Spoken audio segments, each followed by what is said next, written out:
तो इस कहानी की शुरुआत होती है एक बच्चे को दिखाने से जो अपने मॉम डैड के साथ छुट्टियां मनाने ट्रिप पर आई हुई थी। ये जगह इनके घर से काफी दूर और बहुत खूबसूरत थी, जहां और भी कई सारी फैमिलीज छुट्टियां मनाने आई हुई थी। बच्चे की मॉम का नाम लुइस होता है। एक दिन जब ये लोग खाना खा रही थी तो इनकी मुलाकात एक दूसरी फैमिली से हुई। इनमें एक कपल और उनका बेटा था। आदमी का नाम पैडी था और उनके बेटे की जुबान नहीं थी, वो बोल नहीं सकता था। अब आज की मुलाकात में ये लोग काफी बातें करते हैं एक दूसरे के साथ। इन्हें काफी अच्छा लगा, इसलिए ये हर रोज फिर इसी तरह साथ बैठकर बातें करते और खाना खाते हैं। ऐसे ही इन लोगों में दोस्ती हो जाती है। फिर जैसे छुट्टियां खत्म हुई, लुइस और उसकी फैमिली अपने घर, जबकि पैडी और उसकी फैमिली अपने घर में चले जाते हैं। घर आकर लुइस अपने हस्बैंड के साथ उन लोगों की तारीफ करती है कि वो कितनी अच्छी आदत के लोग हैं। फिर एक दिन पैडी लुइस के हस्बैंड के पास उनकी तस्वीर की मेल करता है और उन्हें अपने घर आने की दावत देता है। अब पैडी और उसकी फैमिली गाँव में, जबकि ये लोग शहर में रहते थे, इसलिए ये सोचते हैं कि पता नहीं गाँव की जिंदगी कैसी होगी। फिर ये भी सोचते हैं कि वो लोग इतने प्यार से बुला रही हैं तो हमें जाना चाहिए और हमें गांव की जिंदगी देखने का मौका भी मिल जाएगा। इसलिए लुइस के कहने पर ये लोग कुछ दिन बाद ही उनके घर के लिए निकल जाते हैं। ये जब उनके घर पहुंचे तो पैडी और उसकी वाइफ काफी खुश होते हैं। खूब अच्छे से इनका वेलकम किया जाता है। पैडी कहता है, मुझे बहुत खुशी महसूस हो रही है कि तुम लोग हमारे घर आए हो, वरना मैं तो समझ रहा था कि गाँव का सोचकर तुम आ गए नहीं। फिर ये लोग मिलकर खाना खाते हैं, जिसके बाद हम बड़ी ही अजीब चीज देखते हैं कि वो लुइस के हस्बैंड से कचरा पिकवाते हैं और जब वो बाहर गया डस्टबिन में फेंकने तो तभी उसके पास पैडी का बेटा एंट आ जाता है। वो उसे कुछ बताने की कोशिश करता है, शायद वो उसे समझाने की कोशिश कर रहा था कि मैं गूंगा कैसे हुआ, पर बेचारा बता ही नहीं पाता क्योंकि तब यहाँ पैडी आकर उसे अपने साथ ले जाता है। रात को ये लोग काफी देर तक बातें करते रहते हैं। अब लुइस को यहाँ इतना अच्छा नहीं लग रहा था क्योंकि वो शहर की रहने वाली थी। वो अपने हस्बैंड को कहती है कि एक तो इनका घर इतना छोटा है, ऊपर से साफ भी नहीं रखा हुआ, मुझे तो बहुत बुरा लग रहा है यहाँ। लेकिन फिर भी जैसे तैसे वो एडजस्ट कर रही होती। अगले दिन पैडी इन्हें घुमाने जंगल में लेकर गया। वो इन्हें फिर जंगल के पास वाली झील में भी लेकर जाता है, जहाँ ये स्विमिंग करके काफी इंजॉय करते हैं। घर आने के बाद बाकी सब तो खुश थे, लेकिन लुइस का एक बार फिर से मुंह बन जाता है। वो कहती है, पता नहीं मुझे क्यों अच्छा नहीं लग रहा, ये झील में नहाना, जंगल में घूमना, ये सब क्या है। तब उसका हस्बैंड समझाता है कि देखो ऐसा कुछ भी अजीब नहीं है जैसा तुम्हें लग रहा है, वो दरअसल तुम सब कुछ पहली बार कर रही हो ना, इसीलिए तो ज्यादा मत सोचो। तभी इनके रूम में पैडी की वाइफ आती है। वो कहती है, तैयार रहना, आज शाम हम खाना खाने बाहर होटल में जाएंगे। वो जब ये कहकर गई तो लुइस अपनी सोच पर काफी अफसोस करती है कि मैं सच में ज्यादा ही सोच रही हूँ। ये लोग तो काफी अच्छे हैं, मेहमान नवाज है, हमारा कितना ख्याल रख रहे हैं। वो काफी खुश हो गई और जाने के लिए ये लोग तैयार हो जाते हैं। फिर जब ये जाने के लिए निकलने लगी तो इन्हें पता चलता है कि ये लोग बच्चों को साथ नहीं लेकर जा रहे हैं। एंट और लुइस की बेटी घर ही रहेंगी। बच्चों की देखभाल करने के लिए पैडी एक बेबी सिटर को बुलाता है जो उनका ध्यान रखेगा, पर इस वजह से लुइस को अच्छा नहीं लगता क्योंकि वो इस तरह अपनी बेटी को घर पर अकेला नहीं छोड़ सकती थी। उसका दिल घबरा रहा था, लेकिन उसके पास कोई रास्ता नहीं था, इसलिए वो पैडी की बात मानकर राजी हो गई। अपनी बेटी को अकेला छोड़कर उनके साथ चली जाती। ये लोग डिनर करने समंदर किनारे आए। जो जगह इन लोगों को काफी पसंद तो आई, लेकिन ये होटल बिल्कुल छोटा सा था। यह होटल का मालिक इनसे काफी अच्छे से बात करने की कोशिश कर रहा था, लेकिन उसका बर्ताव एकदम अजीब होता जा रहा था और वो ही इन लोगों के लिए खाना बनाने वाला था। दूसरी तरफ हम घर में एंट और लुइस की बेटी को देखते हैं। एंट उसे खेलते हुए अपने रूम में लेकर गया, जहाँ वो उसे पैडी की घड़ियों की कलेक्शन दिखाता है। उसने बहुत सारी घड़ियां जमा की हुई थी। एक खास घड़ी उठाकर एंट उसे दिखाता है। वो उसे कुछ समझाने की कोशिश करता है, जिसे लुइस की बेटी समझ ही नहीं पाती। घड़ी पर लिखे लफ्जों में बस एक लफ्ज समझ आ रहा था जो एंट का ही नाम था। उधर खाना खाने के बाद पैडी और उसकी वाइफ खूब शराब पी लेती है।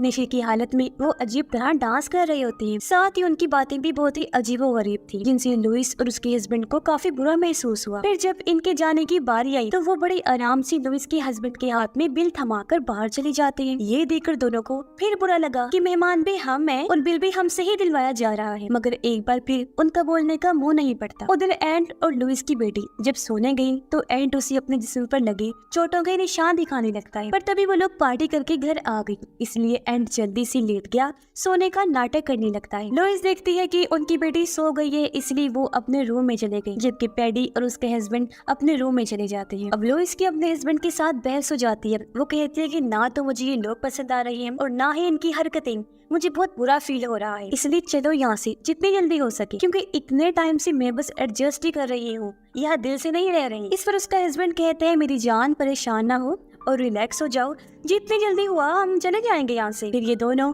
एक दूसरे को संभालते हैं, जिसके बाद सो जाते हैं। पर इन्हें छुपकर पैडी देख रहा होता है। आधी रात को लुइस की आंख खुली। उसे अपनी बेटी की फिक्र हो रही थी, इसलिए वो उसे चेक करने जाती है। पर वो ये देखकर काफी दंग रह गई कि उसकी बेटी तो एंट वाले कमरे में है ही नहीं जहाँ वो सो रही थी। लुइस घबराते हुए पैडी के रूम में गई चेक करने। वो देखती है कि उसकी बेटी पैडी और उसकी वाइफ के बीच में सोई हुई है और पैडी तो अजीब हालत में बिना कपड़ों के लेटा हुआ है। ये देखकर तो लुइस का दिमाग खराब हो गया।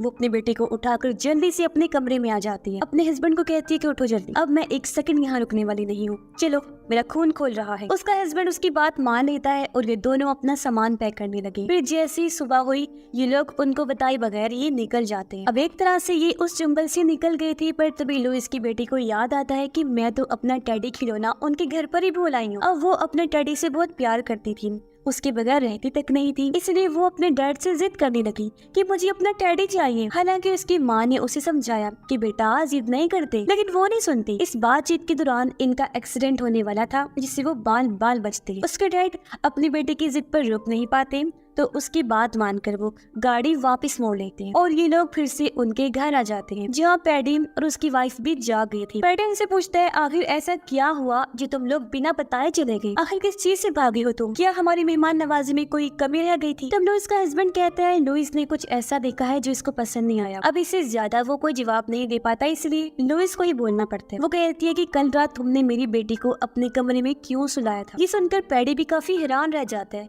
पर जब वो कोई जवाब नहीं दे पाता तो उसकी सफाई में उसकी वाइफ बोलती है। वो कहती है कि हमारी भी एक बेटी थी जिससे हम दोनों बहुत प्यार किया करते थे, लेकिन एक बीमारी की वजह से उसकी मौत हो गई है। हम अपनी बेटी को याद करते हैं और हमें बच्चियां बहुत पसंद है। अब तुम्हारी बेटी रात को तुम्हें आवाजें लगा रही, पर तुम दोनों तो सो रही थी, तुमने उसकी आवाज नहीं सुनी, इसलिए मैंने उसे उठाया और उसे लाकर अपने पास सुला दिया। अगर तुम्हें बुरा लगा है तो उसके लिए माफ करना, दोबारा ऐसी शिकायत का मौका नहीं मिलेगा। अब उसकी इस झूठी कहानी पर इन दोनों को भी यकीन आ जाता है, क्योंकि वो रो रही थी और ये उन्हें माफ कर देते हैं। जहाँ वो पहले गुस्से में घर छोड़कर जा रही थी, पर अब गलती का एहसास होने पर वो कुछ और दिन इधर ही रहने का फैसला करते हैं और पहले की ही तरह ये लोग एक दूसरे के साथ घुल मिल जाते। अब एक दिन जब ये लोग मिलकर खाना खा रही थी, तो यहाँ भी पैडी की वाइफ उनकी बेटी के साथ ज्यादा ही फ्री हो रही थी, जबकि अपने बच्चे एंट पर इनका ध्यान ही नहीं था। इसलिए लुइस भी बोल पड़ती है कि तुम इतना मत समझाओ मेरी बेटी को, इसकी माँ मैं हूँ। इसलिए पैडी की वाइफ फिर से उससे माफी मांगती। अब लुइस की बेटी अपनी परफॉर्मेंस दिखाना चाहती थी, क्योंकि उसने डांस के स्टेप सीखे थे जो वो इन्हें करके दिखाती है।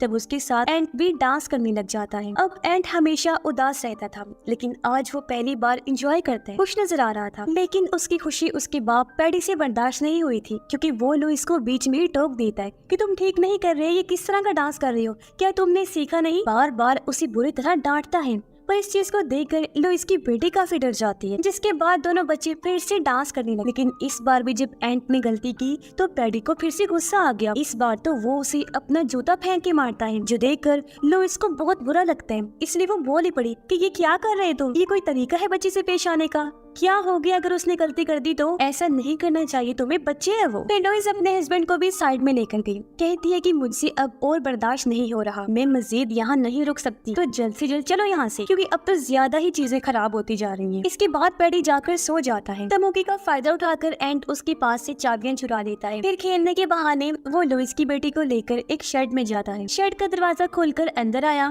फिर एक खुफिया दरवाजा खोलकर उसे नीचे लेकर जाता है, जहाँ दुनिया भर की बहुत सारी चीजें पड़ी हुई थी। सामान वाले बैग्स थे, बच्चों के बैग्स थे, फोन थे, ग्लासेस थे, जूते थे और पता नहीं क्या कुछ था। बिल्कुल वैसे सामान की कलेक्शन थी जैसी पैडी के पास उन घड़ियों की थी। इसके बाद एंट उसे एक फोटो एल्बम दिखाता है, जिसमें पैडी और उसकी वाइफ की अलग अलग फैमिलीज के साथ तस्वीरें थी और हर तस्वीर में पैडी और उसकी वाइफ के साथ अलग ही बच्चा था। उन्हीं में से एक तस्वीर में एंट भी था, लेकिन इनके साथ नहीं बल्कि अपनी असली फैमिली के साथ, क्योंकि पैडी और उसकी वाइफ उसके असली मॉम डैड नहीं थे। वहाँ उसकी जुबान भी थी, जिससे हम समझ पाते हैं कि उन लोगों ने एंट के साथ कुछ ऐसा किया कि उसकी जुबान नहीं रही, मतलब उन्होंने ही उसकी जुबान को काटा होगा, क्योंकि वो उनका असली बेटा नहीं था, इसलिए तो वो उसके साथ इतना बुरा बर्ताव करते थे। तो अब हमें बताया जाता है कि असल में ये दोनों कौन है। तो पैडी और उसकी वाइफ दोनों दरअसल सीरियल किलर हैं, मतलब ये पागल हैं और लोगों को बेरहमी से मार दिया करते हैं। ये नई नई जगहों पर ट्रिप्स पर जाते हैं, फिर वहाँ उन फैमिलीज को फंसाते हैं जिनका सिर्फ एक ही बच्चा हो, उनसे दोस्ती बढ़ाते हैं और उन्हें अपने घर में आने की दावत देते हैं। और जब वो फैमिली इनके घर आती है तो ये उनका सारा सामान और पैसा लूट कर उन्हें मार देते हैं। उनकी बच्चे की जुबान काट देते हैं ताकि वो किसी को कुछ बता ना पाए, और उस बच्चे को अपने साथ रखते हैं। फिर उसे अगली ट्रिप पर लेकर जाते हैं और वहाँ से नया शिकार यानी अगली फैमिली को फंसाते हैं, जिसके बाद इस बच्चे को भी मार देते हैं और फैमिली के साथ वो सब चीजें रिपीट करते हैं और इनकी ये साइकिल ऐसे चलती रहती है। और अब मरने की बारी एंड की है। साथ ही लुइस और उसकी वाइफ को लूट कर उन्हें भी मार देंगे ये लोग, और लुइस की बेटे को अपने पास रख लेंगे। फिर उसे भी वही सब बर्दाश्त करना पड़ेगा जो अब तक एंड करता आ रहा था। ये भी कुछ बोल नहीं पाएगी क्योंकि इसकी भी जुबान वो काट देंगे। लेकिन एंड बेचारा फिर भी बार बार इन्हें अलग अलग तरीकों से बचाने की कोशिश कर रहा था कि ये यहाँ से भाग जाए, लेकिन ये लोग समझ ही नहीं पाए। खैर लुइस की बेटी अपने फोन में सभी फैमिलीज की तस्वीरें ले लेती है और ये दोनों जल्दी से बाहर आ जाते हैं। फिर एंड पैडी के पास गया और बहाने से उसके पास चाबी वापस रख देता है। अब लुइस सोचती है कि मैं अपनी मॉम को कैसे सारी बात बताऊं, क्योंकि लुइस तो पैडी की वाइफ से बातें करने में मसरूफ थी। तो तब उसकी बेटी को एक आइडिया आया। वो खुद को एक पिन से कट लगाकर अपना खून निकालती है और सबका ध्यान अपनी तरफ कर लेती है। उसने कहा कि मेरे कपड़ों पर पता नहीं कैसे खून लग गया है, इसलिए लुइस उसे वॉशरूम में लेकर जाती है। उसकी बेटी को मौका मिल गया था अपनी मॉम से बात करने का, इसलिए वो उन्हें उन फैमिलीज की सारी तस्वीरें दिखाती है और पैडी और उसकी वाइफ की सच्चाई भी बताती है, जो सुनकर लुइस की होश उड़ जाती है। पर वो अपनी बेटी को यही कहती है कि बेटा ऐसा कुछ नहीं है जैसा तुम सोच रही हो, ताकि उसकी बेटी परेशान ना हो। वो उसे रिलैक्स करती है, पर लुइस समझ जाती है कि कुछ भी ठीक नहीं, यहाँ तो बहुत बड़ी गड़बड़ चल रही है। ये बहुत खतरनाक लोग हैं और हम लोग बुरी तरह यहाँ पर फंस गए हैं। तभी लुइस बाहर आई। वो बहाना करती है कि मेरी बेटी बहुत घबराई हुई है, शांत नहीं हो रही, जो कहकर वो अपने हस्बैंड को भी अंदर लेकर जाती है, जहाँ लुइस उसे भी सारी फैमिलीज की तस्वीरें दिखाकर सच बता देती है। उसका हस्बैंड भी काफी दंग रह गया कि ये कितने खतरनाक लोग हैं, न जाने कितनी फैमिलीज को इन्होंने अपना शिकार बना लिया। पर इनके लिए हालात खराब थे क्योंकि ऐसे में ये भाग भी नहीं सकते थे, वो लोग बाहर जो बैठे हुए थे। तब लुइस कहती है हम उन लोगों से ये बहाना कर देते हैं कि हमारी बेटी को पहली बार फीमेल प्रॉब्लम आई है, ऐसे में हम आसानी से यहाँ से निकल जाएंगे। पर जाने से पहले लुइस अपने पास एक चाकू रख लेती है जो उनके काम आ सकता था उनका हिफाजत करने के लिए। फिर ये लोग अपनी बेटी को लेकर बाहर आए। उनसे कहती है वो दरअसल हमारी बेटी पहली बार है, इसीलिए वो डरी हुई है, घबरा रही है, अपने घर जाना चाहती है। अब एक तरफ जहाँ ये लोग घर जाने की जिद कर रही थी तो पैडी इन्हें रोकने की पूरी कोशिश कर रहा था, पर ये लोग उसकी बात नहीं सुनती। इन्होंने फैसला कर लिया था। लेकिन जब ये लोग बाहर आए तो देखते हैं कि इनकी गाड़ी का टायर तो पंक्चर हो गया है। तब यहाँ पैडी कहता है कोई बात नहीं, टेंशन ना लो, मैं इसे 5 मिनट में ठीक कर दूंगा। पैडी लोग इसके हस्बैंड को वहाँ लेकर जाता है जहाँ सारे औजार पड़े हुए थे। अब हालांकि वो साथ जाने से डर रहा था कि कहीं पैडी मेरे साथ कुछ करना दे, लेकिन पैडी औजार लेकर वापस आया और टायर ठीक कर देता है, यानी फिलहाल वो इनके साथ कुछ नहीं करता। पर जब ये लोग गाड़ी में बैठने लगे तो तभी इनकी नजर उनकी बेटी के टेडी पर जाती है जो दीवार पर काफी ऊपर किसी ने रख दिया था। पैडी कहता है अरे यार ये जरूर एंड की शरारत होगी, जो कहकर वो सीढ़ी लगाता है और लुइस के हस्बैंड को ऊपर जाकर टेडी लाने को कहता है। पैडी अभी भी कुछ नहीं करता। लुइस के हस्बैंड टेडी लेकर आया जिसे खुद अपने हाथों से पैडी उनकी बेटी को देते। अब तक सब ठीक चल रहा था, लेकिन जैसे लोग गाड़ी में बैठकर यहाँ से जाने लगे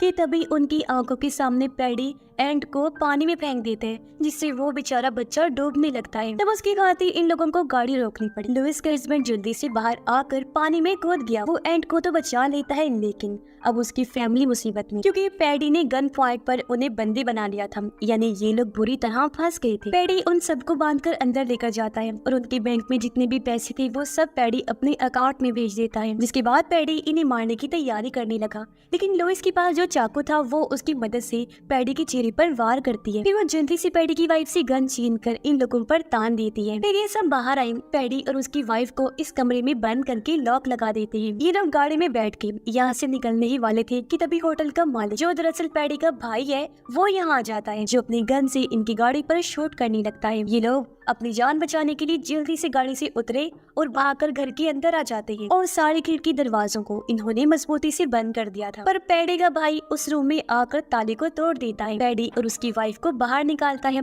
यानी इंसान के रूप में छुपे हुए ये जानवर एक बार फिर से आजाद हो गए थे। ये लोग सबसे पहले घर की लाइट्स ऑफ कर देते हैं ताकि हर तरफ अंधेरा छा जाए। और जैसा कि पैडी और उसकी वाइफ को पता था कि घर के अंदर जाने का कौन कौन सा रास्ता है, तो उन रास्तों की मदद से ये तीनों घर के अंदर घुस जाते हैं। जैसे पैडी आगे बढ़ा, उसके सामने लुइस आ गई। उसके हाथ में तेजाब था जिसे वो पैडी के ऊपर डाल देती है और बच्चों को लेकर बाहर की तरफ भागने लगती है। पैडी का भाई जैसे सामने आया, लुइस का हस्बैंड उस पर हमला कर देता है। इन दोनों की लड़ाई शुरू हो गई, पर पैडी का भाई उसे पकड़कर काबू कर लेता है और जान से मारने की कोशिश करता है। लेकिन तभी पीछे से लुइस आ जाती है। वो उसके सर में हथौड़ी घुसा कर हमला कर देती है, जिससे मौके पर ही पैडी के भाई की मौत हो जाती है। जिसके बाद लुइस और उसका हस्बैंड बच्चों को लेकर छत पर आ गई, क्योंकि वो सीढ़ी के जरिए यहाँ से भागने का प्लान बना रही थी। लुइस पहले अपने हस्बैंड को फिर दोनों बच्चों को सीढ़ी के जरिए बाहर भेजती है, लेकिन तभी इन्हें पता चला कि पैडी की वाइफ गन लेकर इनका पीछा कर रही है। फिर वो भी आखिर उस रूम तक आ ही गई। फिर जब वो बाहर गई, इन लोगों को देख लेती है, लेकिन इससे पहले कि गोली चलाती,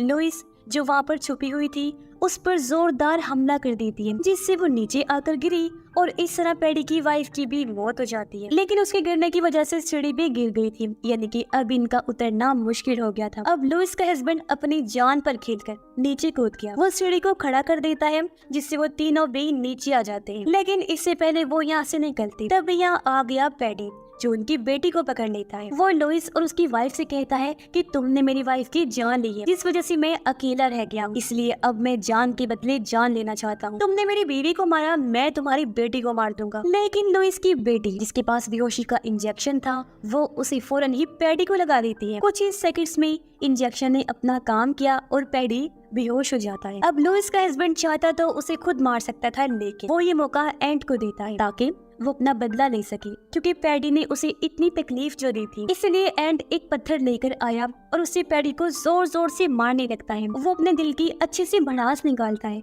और उसे तब तक मारता रहता है जब तक पैडी की मौत नहीं हो जाती। सारी मुसीबत को निपटाने के बाद वो गाड़ी में बैठी और यहाँ से निकल जाते हैं। अब लुइस और उसके हस्बैंड ने अपने साथ साथ दोनों बच्चों को भी बचा लिया था। ये लोग एंड को अकेले नहीं छोड़ते और उसे अपने साथ ले लेते हैं। एंड की आंखों में एक नई उम्मीद थी जो उसे इस फैमिली से मिली थी, यानी जहाँ पैडी और उसकी वाइफ ने इसकी और न जाने कितने लोगों की जिंदगी बर्बाद कर दी, तो अब कोई भी उनका शिकार नहीं हो पाएगा। उस बुराई का तो हमेशा के लिए खात्मा हो गया है। साथ ही इन लोगों की किस्मत अच्छी थी जो ये भी बच गई, और इसी के साथ ये फिल्म भी इधर ही खत्म हो जाती है।